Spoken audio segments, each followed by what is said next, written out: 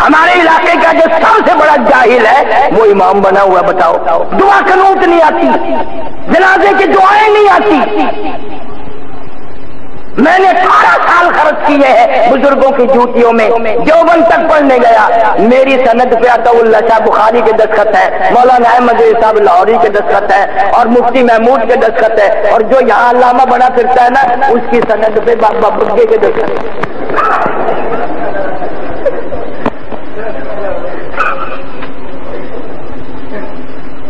لوگوں کا عقیدہ خراب نہ کرو, نہ جنازے بگاڑو, آخری نماز ہے بیچارے کی. اور پھر ان کا عقیدہ ہے کہ عذاب قبر نہیں ہے, قبر میں عذاب ہی نہیں ہوتا. اگر قبر میں عذاب نہیں ہوتا تو پھر قبر میں لڈو کھانے جاتے ہو, جا کیوں رہے ہو قبروں میں؟ عقیدہ ہے ان کا, اس لیے قبر میں ڈالتے ہیں بدبو نہ ہو, لاش میں یوں نہ پھیلے. اب عذاب قبر کو نہیں مانتے. حالانکہ حضور صلی اللہ علیہ وسلم نے فرمایا اگر میں تمہیں قبر کا عذاب دکھا, میرا دل کرتا ہے کہ تمہیں عذاب قبر دکھا دوں, اگر میں تمہیں عذاب قبر دکھا دوں تم مردوں کو دفن کرنا چھوڑ دو. یہ اب عذاب قبر کو نہیں مانتے. ہم درود شریف پڑھتے ہیں, ہمارا عقیدہ ہے کہ فرشتے مدنی کریم صلی اللہ علیہ وسلم کی خدمت عالیہ میں, دربار عالیہ میں پہنچاتے ہیں. یہ کہتے ہیں کہ درود شریف وہاں پہنچتا ہی نہیں, اور میں کہتا ہوں سچ کہتے ہیں, ان کا درود شریف اس قابل ہے ہی نہیں جو نبی کے دربار میں پہنچے. نہ جس کے لفافے پہ سرکاری مور نہ ہو وہ پہنچتا ہے, اور یقین ایمان کی مور ہی نہیں, درود شریف کیسے پہنچے گا؟ اور یہ جتنے غیر مقلد ہیں, کوئی غیر مقلد ایسا نہیں جو مرزائی نہ ہو. ہر غیر مقلد مرزائی ہے.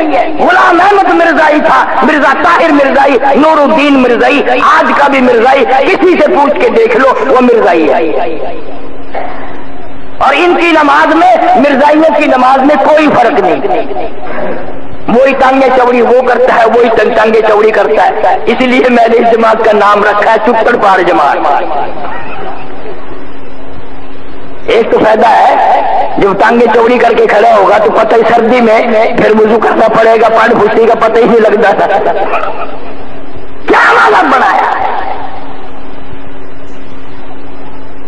ایسے جنازے جن کا کوئی دین میں, نہ قرآن میں, نہ حدیث میں, نہ نبی. جناب ابو بکر صدیق رضی اللہ تعالیٰ عنہ خلیفۃ المسلمین ہے, 2.5 برس تک آپ نے حکومت فرمائی, نہ جانے کتنے جنازے پڑھائے, ایک جنازے میں بھی الحمد شریف نہیں پڑھی, سورت نہیں پڑھی, زور سے جنازے میں بالکل نہیں پڑھا. سیدہ فاطمہ الزہرا رضی اللہ تعالیٰ عنہ کا جنازہ ابو بکر صدیق نے پڑھایا. خود حضرت علی رضی اللہ تعالیٰ عنہ نے صدیق اکبر کو کھڑا کر ہاتھ پکڑ کے کھڑا کیا. پیغمبر صلی اللہ علیہ وسلم کی بیٹی کا جنازہ, لختی جگر کا جنازہ, نوری نظر کا جنازہ. ابو بکر آپ حقدار ہیں, آپ ہم میں سب سے زیادہ صداقت والے ہیں, امانت والے ہیں, متقی ہیں, پرہیزگار ہیں, آپ جنازہ پڑھائے. میں ذمہ داری سے کہتا ہوں فاطمہ الزہرا رضی اللہ تعالیٰ عنہ کا جنازہ ابو بکر صدیق نے پڑھایا, پر زور زور سے نہیں پڑھا, الحمد نہیں پڑھی, سورت نہیں پڑھی.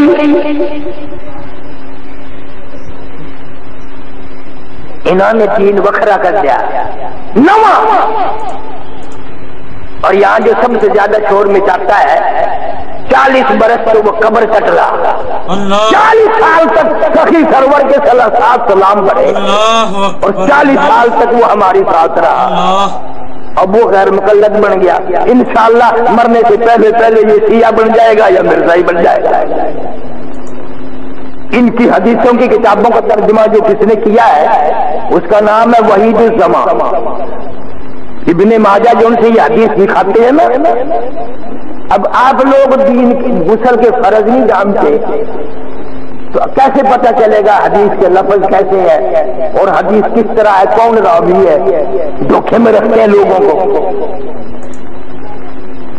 خود وہ وحید الزمان جس نے ان کے یہاں جو کتابیں ہیں ان کے ترجمے کیے, قسم پروردگار کی شیعہ ہو کے مرا, شیعہ کے مرا، بلکہ اس نے یہ لکھا کہ حضرت عائشہ صدیقہ رضی اللہ تعالیٰ عنہا کیونکہ علی سے لڑی تھی، اگر توبہ کر کے مری ہے تو ٹھیک ہے، نہیں تو نعوذ باللہ مرتد مری۔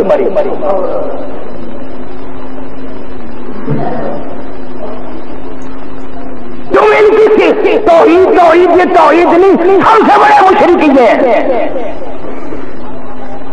جن جانوروں کا گوشت کھانا حلال ہے، ان کا منہ ان کے یہاں پاک ہے، کتنی چھینٹیں لگ جاؤ ڈھونے کی کوئی ضرورت نہیں۔ مرد عورت سرکاری کام کرتے ہیں، وہ جو منی نکلتی ہے کپڑے کی صفائی کرتے ہیں نا، اسی کپڑے سے نماز پڑھانا اور پڑھنا ان کے یہاں جائز ہے۔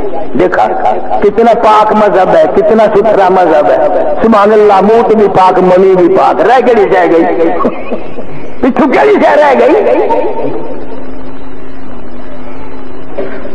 امام ابو حنیفہ رحمۃ اللہ علیہ جن کے ماننے والے علامہ انور شاہ کشمیری رحمہ اللہ جیسے، عطا اللہ شاہ بخاری جیسے، مولانا حسین احمد مدنی جیسے، مولانا آزاد جیسے، مفتی کفایت اللہ مرحوم جیسے، عرب میں، مکے میں، مدینے میں، دنیا انگلینڈ میں، یورپ میں، افریقہ میں، بر صغیر میں، ہندوستان پاکستان کے بڑے بڑے عالم سارے امام ابو حنیفہ کے مقلد ہیں۔ یہ پتہ نہیں کس کے مقلد ہیں۔ بخاری شریف میں روایت ہے، لا ترفعوا ایدیکم کاذناب خیل شمس او کما قال النبی صلی اللہ علیہ وسلم، فرمایا ہاتھ کو یوں نہ ہلایا کرو، مکھی لاتے ہیں نا یہ، فرمایا یوں نہ کیا کرو جس طرح شرارتی گھوڑا دم ہلاتا ہے، منع فرمایا حضور کریم صلی اللہ علیہ وسلم نے۔ انما جعل الامام لیتم بہ، بخاری شریف کی حدیث ہے، وَإِذَا رَكَعَ فَارْكَعُوا وَإِذَا سَجَدَ فَاسْجُدُوا، جب امام رکوع کرے تم بھی رکوع کرو، جب امام سجدہ کرے تم بھی سجدہ کرو، وَإِذَا قَرَأَ فَانصِتُوا، جب وہ قرات پڑھے خاموش ہو جاؤ۔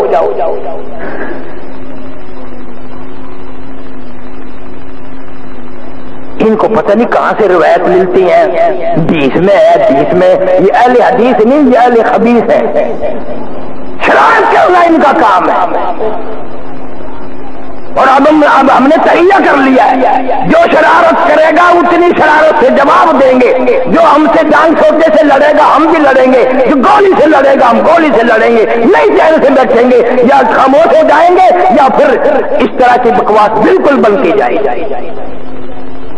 ایک شرارتی تو شہر سے آیا، چشتی کہتے میرے ہمسایہ میں بیچارہ بڈھا بہت ہو گیا، ساری زندگی ہماری ساتھ نماز پڑھی ہوتی، ساری عمر ہمارے پاس گزاری، اس کا جنازہ اسی طرح پڑھ دیا یوں زور زور سے، ایسا لگا جنازہ نہیں تھا بلکہ یوں معلوم ہوتا تھا تراویح ہو رہی ہیں، شبیلہ ہو رہا ہے۔ لوگوں کے جنازے خراب نہ کرو، تمہارے جنازے انشاءاللہ کوئی نہیں پڑھے گا۔ ایسوں کو جنازہ کون پڑھے؟ نہ ساری نبی نے زندگی میں، نہ صدیق اکبر نے پڑھایا۔ جناب فاروق اعظم رضی اللہ تعالیٰ عنہ نے 12 سال حکومت فرمائی، ہزاروں لاکھوں جنازے پڑھائے، پر اس طرح کا جنازہ میں ذمہ داری سے کہتا ہوں کبھی نہیں پڑھایا۔ حضرت عثمان رضی اللہ تعالیٰ عنہ نے 10-12 برس حکومت فرمائی، کوئی ثابت نہیں کر سکتا مائی کا لال کہیں سے لے آؤ، میں تیار ہوں۔ حضرت عثمان رضی اللہ تعالیٰ عنہ نے اس طرح کا جنازہ کبھی نہیں پڑھایا جس میں الحمد شریف زور زور سے اور سورتیں بھی زور زور سے اور بالکل دعائیں مانگنی زور زور سے۔ حضرت علی رضی اللہ تعالیٰ عنہ نے 7.5 برس حکومت فرمائی، دنیا بھر کے جنازے پڑھائے، شہیدوں کے پڑھائے، مرنے والوں کے پڑھائے، اپنے قریبیوں کے پڑھائے، دور والوں کے پڑھائے، امت محمد مصطفیٰ صلی اللہ علیہ وسلم کے ہزاروں جنازے حضرت علی نے پڑھائے، پر اس طرح کا جنازہ کبھی نہیں پڑھایا جیسے یہ پڑھتے۔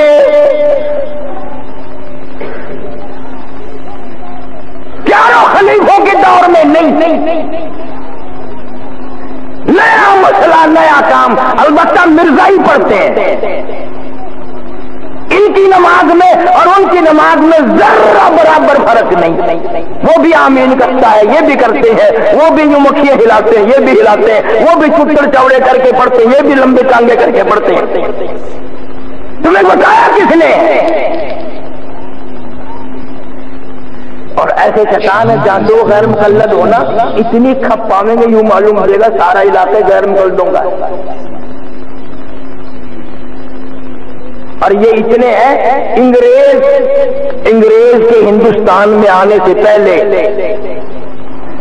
1250 سال تک ہندوستان میں ان کا وجود نہ تھا. انگریز کے ایجنٹ بن کے آئے، انگریز نے ان کو لقب دیا اہل حدیث. یہ اللہ والوں کو تنقید کرتے ہیں جن کا وضو وکھرا. آخر جی نماز پڑھو پر نیت نہ کرو. کیوں بھائی؟ نیت تو بخیر کوئی سے ہوتی ہے. آخر نماز تو پڑھو پر نیت نہ کرو، یعنی نماز کی نیت بندی رکھو کہ دکان سے خیال رکھو تا نماز اچھی ہوتی ہے. آخر منہ نال نیت کرنا جائز نہیں. میں ہوں جمعہ پڑھ سنا کہ 2 رکعت نماز جمعہ اے آخنا کہ جائز نہیں. اور کیا آخر تیرے باپ کا سرا کیے؟ اللہ اکبر. ہر چیز وکھری، گندا مذہب، پلیت مذہب. میں انشاءاللہ نگاہ رکھوں گا جب تک زندہ ہوں، بتاتا رہوں گا کہ ان کے مذہب میں یہ ہے، ان کے مذہب میں یہ ہے، ان کے مذہب میں یہ. اگر ساری باتیں نقل کر دوں نا تم جمعہ نہیں پڑھو گے، یوں کہو گے توبہ توبہ توبہ لا حول ولا قوت. یہ تو رافضیوں سے بھی بدتر ہے. یہ شیعوں کے چھوٹے بھائی ہیں.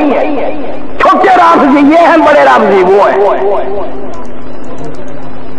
ان کی کتابوں میں متا جائز ہے. عورتوں کے مسئلے میں بڑے سے آگے نکلتے ہیں. شرم نہیں آتی. آخری جنازے کا وقت شاہ ولی اللہ محدث دہلوی رحمت اللہ علیہ نے دلی شہر میں ہزاروں جنازے پڑھائے. شاہ اسماعیل سعید نے ہزاروں جنازے پڑھائے. ہندوستان میں دارالعلوم دیوبند کو قائم ہوئے 200 سال ہو گئے. کتنے علماء، کتنے صلحاء. میں اس اللہ والے کا شاگرد ہوں. مولانا مدنی نے 18 برس حضور کریم صلی اللہ علیہ وسلم کے روزے اقدس پہ بیٹھ کے پیغمبر کی حدیث پڑھائی. 18 برس روزے اقدس کی جالیوں کی چھاؤں میں بیٹھ کر پیغمبر صلی اللہ علیہ وسلم کی حدیث پاک پڑھائی. تنخواہ لے کر نہیں، وظیفہ لے کر نہیں، کسی ملک کا جنٹ بن کے نہیں. خود لکھتے نقشہ حیات میں کہ اتنی تنگی تھی، اتنی غربت تھی، گھر والے اور بیوی بچے بھوک سے تڑپنے لگتے. میں مدینہ شہر کی گلیوں میں نکل جاتا. اہل مدینہ کے سبزیوں ترکاریوں کے پھینکے ہوئے چھلکے میں کالی کملی والے کی گلیوں سے اٹھا لاتا. ان چھلکوں کو پانی میں دھو کر بیوی بھی بچے بھی میں بھی چبا جاتے. اوپر سے پانی پی کر ریاض الجنہ میں کھڑے ہو کر اللہ کا قرآن پڑھتے.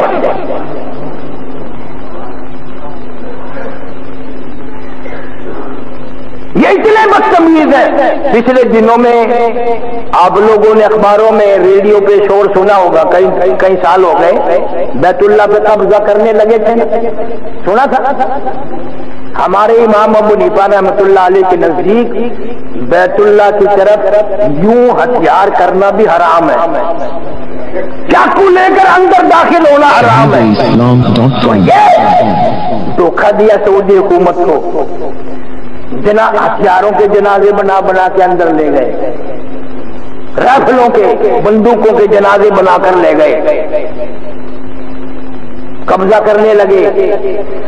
ہمارا عقیدے کے مطابق، امام ابو حنیفہ رحمۃ اللہ علیہ کے عقیدے کے مطابق یہاں سے کتنا دور ہے بیت اللہ شریف؟ کئی ہزار میل ہے.